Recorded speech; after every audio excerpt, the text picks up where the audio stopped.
আচ্ছা আচ্ছা, এটা মূলত কিসের দাগ ছিল? সত্য কথা বলবেন। এটা বর্ণের দাগ। বর্ণের দাগ। এটা রিমুভ করবেন না? ভিডিও দেখে আসছেন না?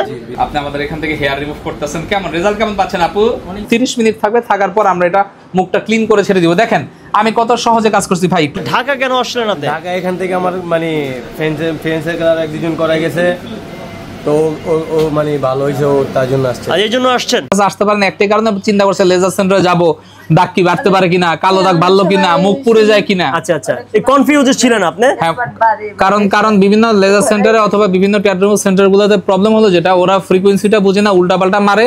শুরুতে হয়তো পরিষ্কার করে দেয়, পরে পুরো মুখ কালো হয়ে যায়। যতক্ষণ দিব ততক্ষণই লস। আচ্ছা, আপনার আগে কয়টা ট্যাটু ছিল, এখন কয়টা ট্যাটু রিমুভ করছেন? আমার 71টা রিমুভ হয়েছে, এখনো 400 প্লাস আছে। রেজার করতে চায়, রেজার ভয় পায়, তাদের উদ্দেশ্যে কিছু বলেন। এখানে কি আসা ঠিক না? ঠিক না।